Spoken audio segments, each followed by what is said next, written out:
With the Slinky Dog Dash Coaster now fully installed over at Disney's Hollywood Studios, we're getting a better idea of what the full scale of Toy Story Land is going to be, and we'll discuss it all up next.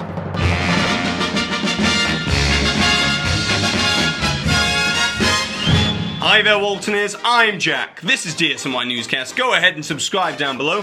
Hit that notification icon so therefore you always get a push notification whenever a DSNY Newscast video comes out. And also, whilst you're at it, subscribe to Universal Newscast for everything to do with Universal Studios news as well.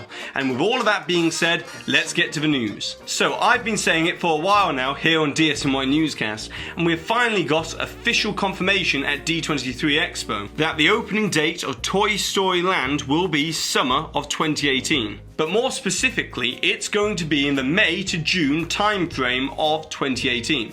And how do I know this? Just look at when Walt Disney World have chosen to open up big attractions or entirely new lands in recent years. As the final element of New Fantasyland, which was Seven Dwarfs Mine Train, opened on May 28th, 2014. Frozen Ever After opened on June 21st, 2016, and Pandora, the World of Avatar, opened on May 27th, 2017. And with the rapid rate of progression over at Toy Story Land at the moment, it's more than likely going to be early May of 2018, if not before that. So now let's move on over to the construction side of things, as we have these new aerial shots from blogmickey.com, which is a really great website. I'll leave a link in the description box down below so you can go check it out. And in these photos, it shows that Disney are really moving along with this land. But the main thing to take away here is that the Slinky Dog Dash Coaster track is now fully installed.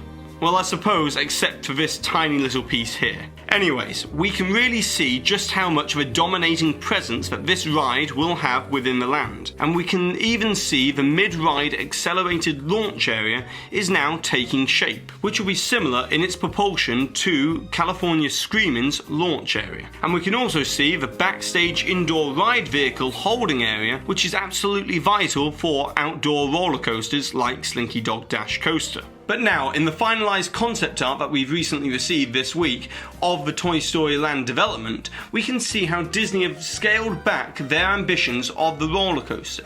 As we can see in this artwork from 2015 that the coaster went under 2 walkway bridges, whereas now it only goes under 1. Also, in this entirely new piece of concept art, we can see the new entrance area to the Slinky Dog Dash Coaster in better detail, with a stroller parking area just outside and also the divider between the Fast Pass and the regular queuing areas. Additionally, at D23 Expo, we had it confirmed that Toy Story Mania will be getting a new entrance, as I reported on this around a month ago. And we can see that Disney have already started construction on this new area, which makes us question what is going to happen to the existing entrance to Toy Story Mania from the Pixar Place area. But now let's get into the really interesting stuff. As with these photos from BioReconstruct, we can see that the scrims have also been put around the One Man's Dream building as well. And if we look in the final concept art layered in against the same angle of the map on Google Earth, we can see that if the old studio tour bridge is only removed as the entrance into the land, it would be extremely restrictive with the guest flow. But now it's over to you, the Waltoneers. I would like to know what you think should be done with the One Man's Dream building. And do bear in mind that they need extra space for an entrance area, so how would you creatively fix this dilemma if you were to keep the building or to demolish it completely? And the best suggestion, along with a hidden Mickey timestamp somewhere in this video,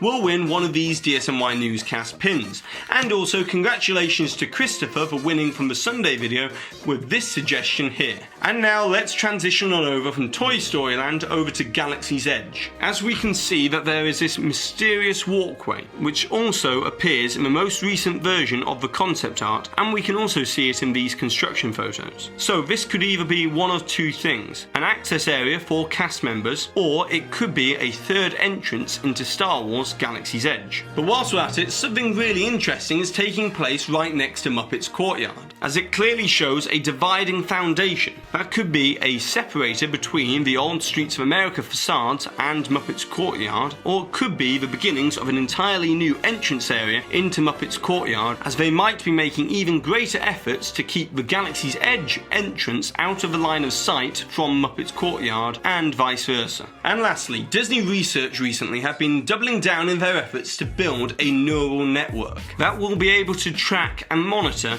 audience reactions more precisely whilst watching Disney movies in theatres. But this real-time facial tracking could also be brought on over to the Disney parks in many different ways, to not only gauge guest reactions during live performances and shows, but also to create more interactive ride experiences that will be better tailored to the guest. Like changing the destination, for instance, mid-flight during Star Tours, depending on how responsive the guests are to that particular ride sequence, or helping to decide when the elevator should drop during Tower of Terror. With all of this creating a much more unexpected experience within Disney parks. And that's it for today's video, so don't forget to go ahead and subscribe down below, hit that notification icon if you haven't already, and also give this video a massive thumbs up, as it really helps this video get seen by other Disney fans. And with all of that being said, I've been Jack, you've been you, and I'll see you real soon.